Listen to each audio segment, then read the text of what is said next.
Hola, ¿cómo están? Espero que muy bien. Mi nombre es Álvaro Rego y para este Chemi Learning voy a hablar acerca de la regla de las fases. Resulta que el estado de un fluido puro y homogéneo queda determinado cuando se asignan valores fijos a dos propiedades termodinámicas intensivas. Sin embargo, en sistemas más complejos, este número no es necesariamente 2. El número de variables independientes que se debe fijar arbitrariamente para establecer el estado intensivo del sistema, o sea, los grados de libertad F del sistema, está dado por la regla de las fases.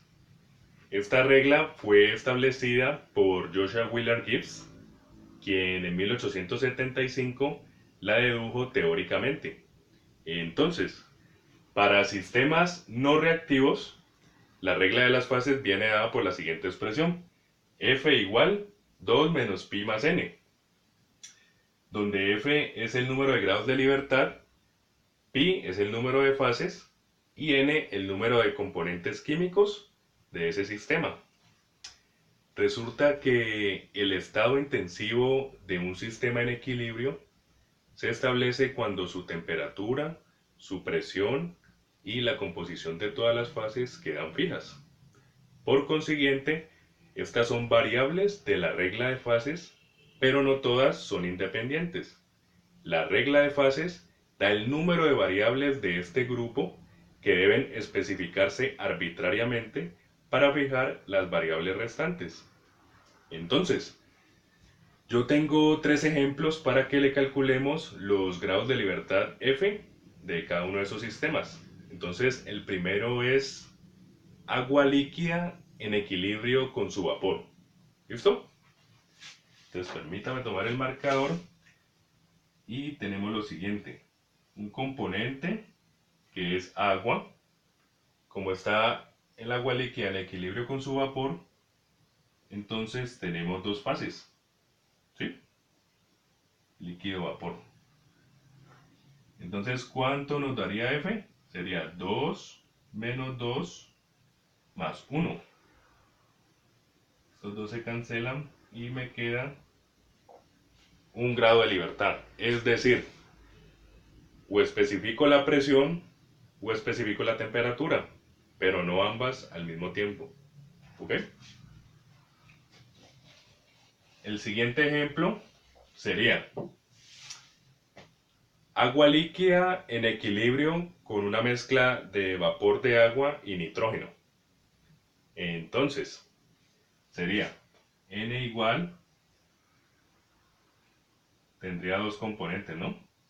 Agua y nitrógeno. Entonces sería igual a 2. Y las fases, otra vez tengo líquido-vapor.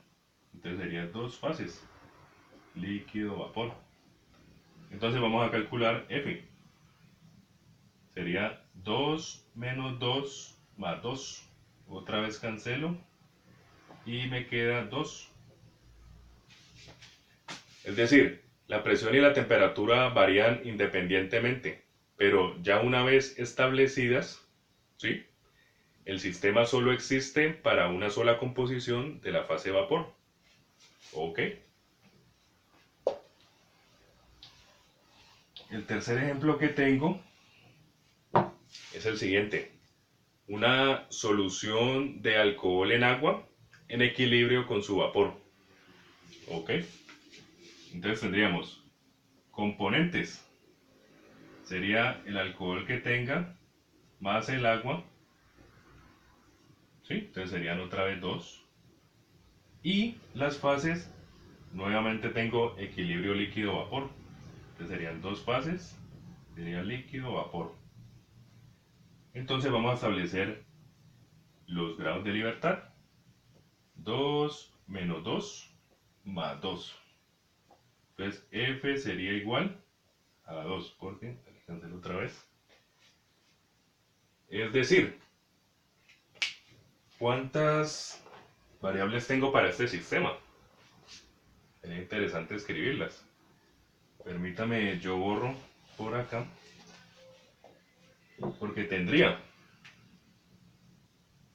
presión, temperatura, la fracción del agua en el líquido, la fracción del alcohol en el líquido, la fracción del agua en el vapor y la fracción del alcohol en el vapor.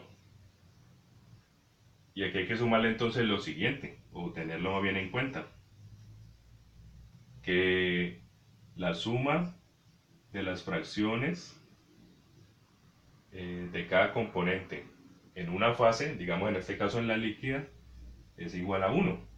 Y lo mismo pasa para la suma de las fracciones en el vapor, que sería igual a 1.